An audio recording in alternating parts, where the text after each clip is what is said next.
नीला पहाड़ जो मुजफ्फराबाद से भी और दीगर बुलंद मकामात से भी आपको दिखाई देता है। और यहाँ पे अभी आप बर्फबारी देख सकते हैं। शहरी इलाकों में तो गर्मी है और यहाँ पे आप देख सकते हैं बर्फबारी।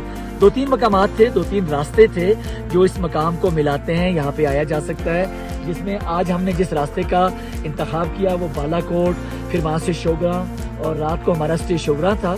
और फिर हम मोनापाई से होते हुए वो देखें, ये रास्ता आप देख सकते हैं। इस रास्ते से होते हुए ये जो बुलंद पहाड़ी मकामात हैं, बड़े खूबसूरत मकामात हैं जहाँ से चाहता हद निगाह फैली हुई खूबसूरत वादियाँ आप देख सकते हैं, बर्फ से ढके पहाड़ आप देख सकते हैं। तो बड़ी आसानी के साथ हम लोग जो है वो तकरीबन 3 से 4 घंटे सफ़र करते हुए यहाँ पे इस मकाम पर पहुँचे।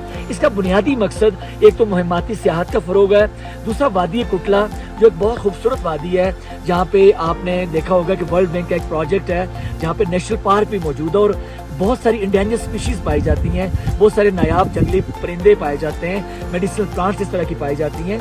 तो जो लोग रिसर्च करना चाहते हैं, एडवेंचर करना चाहते हैं, खूबसूरती को, नेचर को देखना चाहते हैं, तो वो वहाँ से शोगरा से आके वापस चले जाते हैं। तो ये एक नया ट्रैक हमने मुतारफ़ करवाया है ताकि दोस्ती, मोहब्बत, अखुवत और भाईचारे के रिश्तों को भी फ़रोग़ किया जाए और एक ऐसा नया रास्ता दरियाफ़्त किया जाए जहाँ से लोगों को बाइज़्ज़त रोज़गार भी मुयस्सर आए और हमारा माहौल भी बढ़ सके और हम माहौल दोस्त सियाहत को फ़रोग़ दे सकें।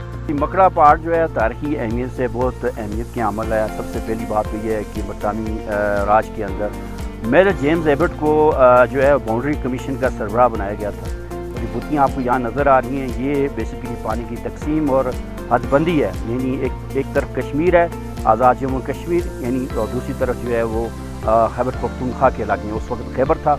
और इससे न सिर्फ इसकी हद की तकसीम होती है बल्कि इसकी पानी की तकसीम भी होती है। दूसरी बात यह है कि ये बुतियाँ जो हैं मेजर जेम्स एबर्ट ने अपनी सरबराही में लगाई हैं और 1800 कुछ के अंदर जब वो इधर आए होंगे और उन्होंने ये बुतियाँ लगाई हैं, कितनी अहमियत की बात है। और सैयद अहमद शहीद ने जब जंग आज़ादी शुरू की हुई थी तो वादी कुटला और आज़ाद कश्मीर के इलाकों से जो लोग महफूज जो रास्ता था और वो यही था कि मकड़ा पहाड़ से क्रॉस करके वो यानी इस तरफ बालाकोट के एरिया में वो जाते थे।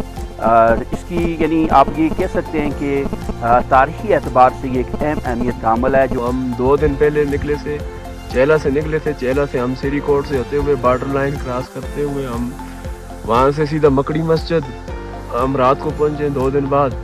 और आज हमने मकड़ी मस्जिद से ये वाला बेड़ी वाला रूट किया और यहाँ से हम ऊपर आए।